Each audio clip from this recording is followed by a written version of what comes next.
இன்றைக்கி நம்ம சகோ கிச்சனில் ஒரு ஸ்வீட் ரெசிபி தான் பார்க்க போகிறோம். சேமியா கேசரி. ரொம்ப தித்திப்பான, இனிப்பான, ஸ்வீட்டான இந்த ரெசிப்பியை வீடியோ ஃபுல்லாக ஸ்கிப் பண்ணாமல் பாருங்கள். அப்போ வந்து நான் ஸ்டெப் பை ஸ்டெப்பாக சொல்கிற மெத்தடில் உங்களுக்கு ஈஸியாக வீட்டில் செஞ்சு பார்க்கறதுக்கு முடியும். இது வரைக்கும் என்னுடைய சகோ கிச்சன் யூடியூப் சேனலை சப்ஸ்கிரைப் பண்ணாதவங்க சப்ஸ்கிரைப் பண்ணிக்கோங்க. அப்போ தான் நான் போடுற லேட்டஸ்ட் வீடியோஸில் உங்களுக்கு நோட்டிஃபிகேஷனில் வரும். வாங்க அந்த சேமியா கேசரி எப்படி செய்யலாம் நம்ம வீடியோக்குள்ளே போய் பார்க்கலாம். இது பண்ணுறதுக்கு ஒரு கடாயை நம்ம சூடு பண்ணிக்கலாம். அதில் 2லேருந்து 3 ஸ்பூன் அளவுக்கு நெய் சேர்த்துக்கலாம். சேர்த்ததுக்கப்புறமா இதில் வந்து நம்ம முதல்ல நட்ஸை நம்ம வறுத்து எடுத்துக்க போகிறோம். நான் இன்றைக்கி கேஷ்யூ நட்ஸும் பாதாம் நட்ஸையும் தான் சேர்த்துக்கிறேன். உங்கள் வீட்டில் எந்த நட்ஸ் இருந்தாலும் நீங்கள் சேர்த்துக்கலாம். இப்போது இதை வந்து லைட்டாக கோல்டனாக நம்ம வறுத்து எடுத்துக்கலாம். அதுக்கப்புறமா இதில் வந்து உலர் திராட்சை சேர்த்துக்கலாம். என்கிட்ட கருப்பு உலர் திராட்சை இருந்துச்சு, ஸோ அதனால் அதை சேர்த்துக்கிறேன். இதுவே நீங்கள் வெள்ளை உலர் திராட்சை அது கூட நீங்கள் சேர்த்து நல்லா இதை வந்து பொன்னிறமாக வதக்கி எடுத்துக்கலாம்.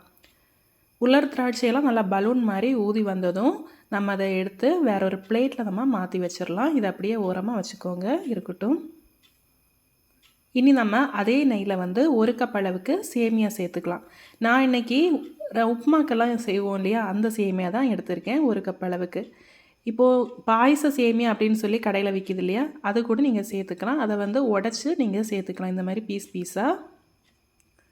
ஸோ சேர்த்ததுக்கப்புறமா இதையும் நல்லா நம்ம வறுத்து எடுத்துக்கணும், ஒரு கோல்டன் கலர் வாரது வர. இப்போ இந்த சேமியா கேசரி பார்த்திங்கன்னா நீங்கள் ஸ்கூல் விட்டு வர குழந்தைகளுக்கு செஞ்சு கொடுத்துக்கலாம். அது மட்டும் இல்லை, ஒரு ஃபெஸ்டிவல் சீசன் வருது, சாமி கும்பிட்றோம், அந்த மாதிரி நேரத்தில் கூட இதை ஈஸியாக டக்குன்னு செய்யக்கூடிய ஒரு ரெசிபி. இது ரொம்ப சூப்பராக இருக்கும். இப்போ பாருங்கள், நல்ல ஒரு கோல்டன் கலர் வாரது வரை நம்ம இதை வறுத்து எடுத்தாச்சு நெய்யில் போட்டு. இனி அடுத்தது நம்ம இதில் தண்ணி சேர்த்துக்க போகிறோம். நான் 1 கப்பு சேமியா எடுத்திருக்கேன், அதுக்கு 2 கப் அளவுக்கு நார்மல் பச்சை தண்ணியை நம்ம சேர்த்துக்கிறோம். சேர்த்துட்டு இதை வந்து ஒரு 2 மினிட்டுக்கு நம்ம இதை வந்து கறந்து விட்டு அப்படியே வேக வச்சிடலாம். சேமியா வந்து இந்த தண்ணியில் கிடந்து நல்லா வேகணும். அதுக்கப்புறமா தான் அடுத்த இன்க்ரீடியன்ட்ஸ் எல்லாம் நம்ம சேர்த்துக்கணும். இப்போ எல்லாம் கலந்து விட்டதுக்கப்புறமா அப்படியே வச்சுக்கோங்க. ஒரு 2லேருந்து 3 மினிட் நீங்கள் மீடியம் ஃப்ளேமில் வச்சு குக் பண்ணிக்கோங்க. சூப்பராக நமக்கு சேமியாலாம் நல்லா வெந்துடும். பாருங்கள், நல்லா கொதிச்சிட்ருக்குது. தண்ணியெல்லாம் நல்லா அப்சர்வ் பண்ணிடுச்சு. சேமியா நமக்கு நல்லா குக் ஆகிடுச்சு. இனி இந்த ஸ்டேஜில் அடுத்தது நம்ம சேர்த்துக்கலாம். இனிப்புக்காக நார்மல் நான் சர்க்கரை தான் சேர்த்துக்கிறேன், வெள்ளை சர்க்கரை, அது சேர்த்துக்கலாம். நான் வந்து 1/4 கப் அளவுக்கு சர்க்கரை சேர்த்துக்கிறேன். இது வந்து நார்மலான இனிப்பாக இருக்கும். இதுவே நீங்கள் ஜாஸ்தியாக நீங்கள் இனிப்பெல்லாம் சாப்பிட்றதா இருந்தால் எக்ஸ்ட்ரா ஒரு 1/4 கப்பு கூட சேர்த்துக்கோங்க. ஸோ சேமியா கேசரி எனக்கு வந்து இது கரெக்டாக இருந்துச்சு. இப்போ வந்து நம்ம சர்க்கரை சேர்த்ததுக்கப்புறமா நல்லா அந்த இலக்கம் கொடுக்கும். அப்போ வந்து தண்ணி இன்னும் நிறைய இருக்கிற மாதிரி இருக்கும். ஸோ அதை வந்து வற்ற வைக்கிறோம் நம்ம. கொஞ்ச நேரம் கொதிக்க வச்சுக்கோங்க. அந்த சர்க்கரையில் வந்து இந்த சேமியா வந்து நல்லா வெந்துட்டுருக்கணும். ஸோ 2லேருந்து 3 மினிட் நல்லா வேக வச்சாலே நமக்கு நல்லா தண்ணியெல்லாம் நல்லா வற்றிடும், இனிப்பும் நல்லா அப்சர்வ் பண்ணிடும். இனி இந்த ஸ்டேஜில் நம்ம ஒரு 2லேருந்து 3 சொட்டு அளவுக்கு ஃபுட் கலர் சேர்த்துக்கலாம். நான் ஆரஞ்சு ஃபுட் கலர் சேர்த்துக்கிறேன். ஃபுட் கலர் சேர்க்க பிடிக்காதவங்க மஞ்சள் தூள் இருக்கு இல்லையா, அதை வந்து தண்ணியில் கரைச்சி கூட நீங்கள் சேர்த்துக்கலாம். ஸோ ஆரஞ்சு ஃபுட் கலர் மட்டும் இல்லை, நீங்கள் எல்லோ ஃபுட் கலர் கூட சேர்த்துக்கலாம். கலர் வந்து எல்லோ கலரில் கிடைக்கும், இது வந்து ஆரஞ்சு கலரில் கிடைக்கும், அவ்வளோதான் டிஃப்ரெண்ட்டு.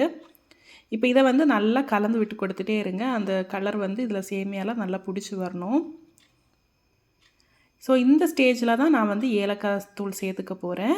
அந்த வீடியோ வந்து எனக்கு இதில் ஸ்கிப் ஆகிடுச்சு. ஸோ நான் 4 ஏலக்காவை நல்லா இடித்து அந்த சீடெல்லாம் நல்லா க்ரஷ் பண்ணுற அளவுக்கு இடித்து சேர்த்தா தான் அந்த ஃப்ளேவர் வந்து நல்லா உள்ளே இறங்கும். அப்படி இல்லைன்னா நீங்கள் வெள்ளை சர்க்கரை இருக்கு இல்லையா, அதில் நம்ம பொடிச்சு வச்சுருக்க ஏலக்காய் கூட ஒரு 1/2 ஸ்பூன் அளவுக்கு சேர்த்தாலே போதும், அந்த ஃப்ளேவர் வந்து உள்ளே இறங்கும். இப்போ பாருங்கள், ஓரளவுக்கு நமக்கு கெட்டி ஆகிடுச்சு. நான் இந்த ஸ்டேஜில் ஸ்டவ் ஆஃப் பண்ணிக்கிறேன். ஏன்னா இதுக்கு மேலே விட்டுட்டோன்னா ஆற ஆற வந்து இது வந்து நல்லா இன்னும் கெட்டியாக இறுகி பர்ஃபி மாதிரி ஆயிரும். ஸோ அதனால் கொஞ்சம் இந்த ஸ்டேஜில் நான் வந்து ஆஃப் பண்ணிக்க போகிறேன். கடைசியாக நம்ம ஃப்ரைட் பண்ணி வச்சுருக்க அந்த கேஷ்யூ நட்ஸையும் பாதாமையும் ரைசன்ஸையும் இதில் சேர்த்து மிக்ஸ் பண்ணி இறக்கிடலாம். நல்லா சூடோடய சாப்பிட்டுக்கோங்க, நல்லா டேஸ்ட்டாக இருக்கும்.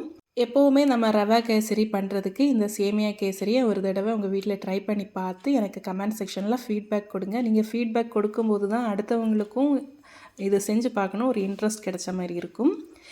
இதே மாதிரி நிறைய யூஸ்ஃபுல்லான வீடியோ ரெசிபீஸுக்கு என்னுடைய சகோ கிச்சன் யூடியூப் சேனலை மறக்காமல் நீங்கள் சப்ஸ்கிரைப் பண்ணிக்கோங்க.